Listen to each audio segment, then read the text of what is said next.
Africa 24 en plein cœur de la CAN, édition 2019, CAN totale en Égypte.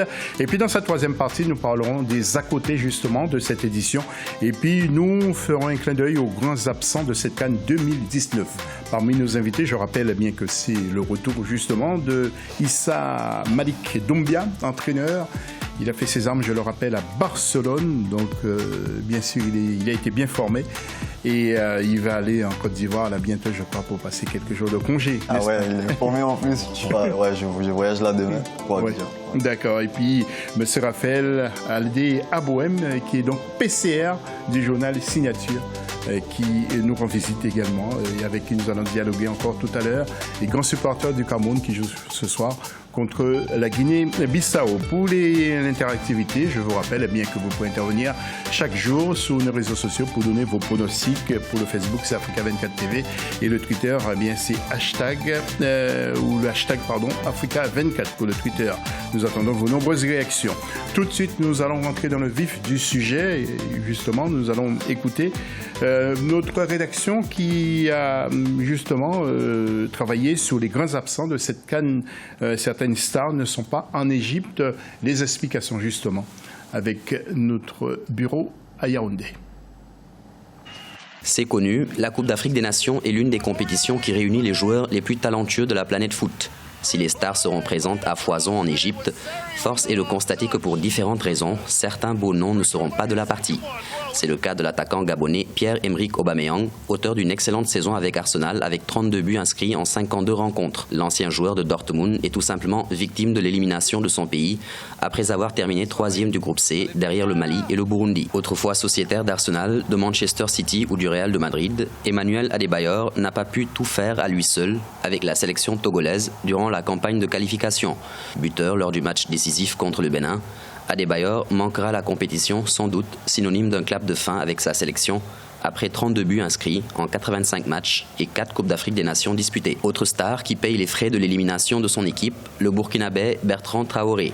Le numéro 10 de l'Olympique lyonnais a marqué cette saison 11 buts en 48 sorties, pourtant souvent relégué sur le banc par Bruno Genesio. Malgré son magnifique but marqué lors de la victoire des Étalons face à la Mauritanie, la victoire dans le même temps de l'Angola sur le Botswana a définitivement éliminé les hommes de Paulo Duarte. Buteur décisif en finale de la CAN 2017 contre l'Égypte, Vincent Aboubakar loupera lui aussi la compétition. L'attaquant du FC Porto, victime d'une rupture du ligament croisé le 28 septembre 2019, a été éloigné des terrains pendant de longs mois avant de contracter à nouveau une blessure, cette fois musculaire, fin mai 2019. Voilà, c'était signé Marcel Farba Maroun et puis je tenais aussi à féliciter le travail de nos bureaux à Yaoundé, mais surtout aussi à Dakar où nos confrères font un travail excellent pour Africa 24. Messieurs, les absents, les stars qui ne sont pas là, bon, le Gabon, c'est normal parce que les Gabonais ne se sont pas qualifiés, mais vous pensez que ça manque un peu de piment à cause de ça à cause de l'absence de certaines stars. D'une part, oui, vous avez relevé une question très relevante tout à l'heure, quand vous avez demandé pourquoi les stades n'étaient pas remplis. Je pense qu'il y a un problème au fait de marketing. Lorsqu'il y a de grosses têtes, ça attire encore plus de public. Mais je reviens sur une intervention que j'ai beaucoup appréciée en deuxième partie. L'Égypte n'est pas... Lorsque le pays ne vit pas réellement une fête, c'est compliqué de remplir les stades. Donc ça rejoint un peu votre question tout à l'heure. C'est vraiment important d'avoir les grandes têtes, les grandes affiches qui représentent l'Afrique dignement dans des grandes compétitions européennes. Ça a un impact très lourd sur le développement d'une CAN. Donc là, c'est quand même dommage lorsqu'on n'a pas Adebayor, on n'a pas Bertrand Traoré, qui ont bien joué par exemple face à Manchester City. Burkina Faso, et Pierre-Emerick Aubameyang. Le Gabon. Le Gabon surtout avec la brillante saison d'Aubameyang en Angleterre. Donc c'est un peu dommage, on espère que voilà, ils vont, ces pays-là, c'est comme un appel pour qu'ils se remettent en cause afin de mettre les infrastructures en place pour mieux se préparer pour entamer la Coupe d'Afrique 2021, pourquoi pas. Oui, mais Raphaël allait vous le dire, en 2021, ils seront là. Ils seront là, j'espère. Sinon, nous, on est là. Hein. La Côte d'Ivoire est là, nous, on est déjà prêts. Raphaël, les Égyptiens préfèrent regarder la télévision au lieu d'aller au stade? Alors, pour ceux qui regardent depuis très longtemps le football sur le continent, le peuple égyptien était un peuple fanatique. Vous allez voir, quand l'Égypte va jouer, le stade sera toujours plein. Mais quand les autres jouent, ça ne les intéresse pas, ils ne se sentent pas concernés. Mais c'est là où il y a un problème. Parce qu'en réalité, quand vous acceptez d'abriter une compétition comme celle-là, il faut faire une éducation au peuple, au public, pour leur dire, écoutez, nous invitons le continent à la fête chez nous, allez partager ces moments de bonheur, de joie du continent. On va au-delà de l'aspect de notre propre équipe. Il faut que vous alliez applaudir les autres frères du continent qui viennent découvrir notre culture, notre pays et qui viennent prendre un moment de plaisir chez nous. Et c'est en ça que je dis, au début de mon propos, quand les politiques s'octroient la CAN sans l'adhésion du peuple, c'est le résultat que ça donne. Regardez, je prends toujours en exemple la CAN féminine qui s'est jouée. La CAN féminine qui s'est jouée au Cameroun. Vous avez regardé, José, vous étiez au Cameroun. Oui, oui. Nous avons discuté, vous étiez impressionné de voir à quel point les Camerounais déferlaient au stade à tous les matchs. Ça, c'est clair. Mais parce que le peuple s'est approprié de cette compétition. Et c'est sur ce travail que la CAN doit s'atteler pour faire adhérer le peuple l'attribution des compétitions au lieu que les compétitions restent des affaires politiques. Merci pour cette analyse, Raphaël. Et puis le Nigeria, juste en retour sur Nigeria-Burundi, les Super Eagles ont été surpris lors de cette rencontre à cause de la résistance de cette équipe burundaise. Justement, le Nigeria sera face à la Guinée ce mercredi. Ce match devrait être plus technique, peut-être plus ouvert et plus d'occasions. Nigeria-Guinée, rencontre presque décisive pour les deux équipes parce que ce sera le deuxième match. Mais les hommes de Gernot Rohr doivent vraiment montrer un autre visage s'ils veulent aller jusqu'au bout de cette aventure. Malik, vous qui êtes un technicien, comment avez-vous jugé ce Nigeria-Burundi ? Je pense que c'est un match plutôt qui a été équilibré. Il y avait vraiment l'envie au niveau des joueurs du Burundi. J'attendais plus au niveau du Nigeria, c'est-à-dire tactiquement, dans le système de jeu, dans la prise de décision et dans la terminaison des jeux, parce que c'est très important. Et les statistiques en montrent un peu que ça va être un match super compliqué face à la Guinée, qui est une nation qui a soif de victoire. Et nous, je rappelle que la Côte d'Ivoire, nous avons eu pas mal de difficultés pendant les éliminatoires face à cette équipe.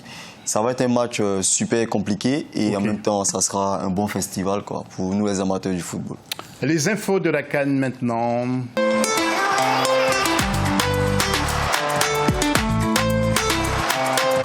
Et d'après certains confrères, la défaite de la RDC face à l'Ouganda n'a rien fait pour arranger les choses. La délégation officielle congolaise qui accompagne l'équipe et le staff technique de la RDC suscite beaucoup de polémiques. Depuis quelques jours, le ministère congolais des Sports et Loisirs a invité au Caire des journalistes, responsables et supporters en trop grand nombre au goût de ces détracteurs. Bien entendu, information sur laquelle nous reviendrons, il semblerait qu'il y ait 173 personnes qui se retrouvent en Égypte et seraient aux frais du trésor public de la RDC. Pour son premier match en groupe F, la Guinée-Bissau retrouve les vainqueurs de la Coupe d'Afrique des Nations, vous le savez, de 2017, mais les deux équipes s'étaient déjà affrontées dans la phase de groupe à l'issue d'une tournée en faveur des Lions indomptables qui s'était soldée sur le score de 2-1. Autre information, s'il vous plaît, donc dans ces infos de la CAN, coup dur pour le Bénin de Michel Dissouillet qui jouera sans Stéphane Sessignon pour le premier match. Et puis l'ancien champion sénégalais, El Hadji Diouf, a déclaré qu'il attend que les stades soient remplis. Un stade plein stimule le joueur à donner le meilleur de lui-même. Un clin d'œil maintenant sur les affiches de ce mercredi 26 juin avec Égypte, RDC et Ouganda contre le Zimbabwe, ce sera pour le groupe A, mais puis en groupe B, Nigeria, Guinée, qui nous attend également. Et à propos des affiches de ce mercredi 26 juin, en groupe A, bien nous allons retrouver pour ce groupe Égypte contre RDC et Ouganda contre le Zimbabwe. Et en groupe B, il y aura un certain Nigeria contre la Guinée-Conakry précisément. Nous allons passer au pronostic de cette CAN et les matchs d'aujourd'hui après ça.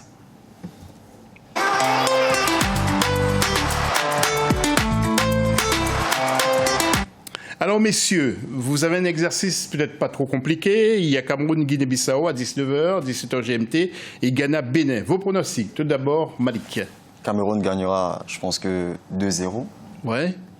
Je laisse prendre son avis sur le Cameroun. Oui, alors donnez l'autre pronostic d'abord, Ghana-Bénin. Le Ghana va gagner 2-1. 2-1. Je pense. 2-0 et 2-1. Raphaël? Alors, je vais dire 2-0 pour le Cameroun et je souhaite 2 buts pour Choupo-Moting. Parce qu'il faut bien que le Cameroun ait à nouveau un meilleur buteur de la CAN. Ce n'est plus arrivé depuis longtemps. Et puis pour Ghana-Bénin, Raphaël? Si la logique est respectée, le Ghana devrait l'emporter. Je dis bien si la logique est respectée parce que le Ghana est une très grande nation de football. Quel score? 2-0. 2-0. Parce que le Ghana est une équipe qui est portée vers l'avant dans son jeu. Oui. Donc je pense que 2-0, ça devrait le faire. Oui, messieurs, nous arrivons à la fin de cette émission. Raphaël, qu'est-ce que vous avez oublié de dire, peut-être? Un clin d'œil à l'équipe nationale de volleyball féminine qui va aussi défendre son titre de champion du Cameroun, bien sûr, des livres en Égypte. En Égypte. Donc, ça prouve que le Cameroun est une grande nation de sport. Les Camerounais vont défendre leurs 2 titres de champion d'Afrique en football et en volleyball féminin. Et le président Serge Abouem est en train de mettre tous les moyens afin que son équipe, ses filles, fassent une préparation adéquate pour pouvoir défendre leur titre. Et nous leur souhaitons, pour le peuple camerounais, de remporter ce titre de champion d'Afrique de volleyball pour la 2e fois. Ancien handballeur, monsieur Raphaël. Malik, un petit mot? Moi, je fais un grand big up à la sélection ivoirienne. J'espère qu'ils vont vraiment nous donner cette joie. Et je salue par là toute la population ivoirienne, toute ma famille. Je salue tous les amateurs du football au niveau d'Adjamé. Et je fais un big up à tous les amateurs du football au niveau de Barcelone, tous mes amis. Et ici aussi, toute ma famille. Voilà. 3 prestigieux invités qui étaient avec nous. Issa Balik Doumbia, entraîneur, donc, qui était à Barcelone. Siga Marie Diarra qui nous a quittés après la 2e partie. Et Raphaël Aldé Abouem, donc PCR du journal Signature, mais qui a beaucoup de cordes encore à son arc. Merci, messieurs, d'être venus dans cette émission. Plaisir. Et bon match. Plaisir partagé. Voilà, c'est la fin de cette émission. Merci beaucoup de l'avoir suivi. À demain, même heure, sur la même antenne, Africa 24 TV, la chaîne du football africain.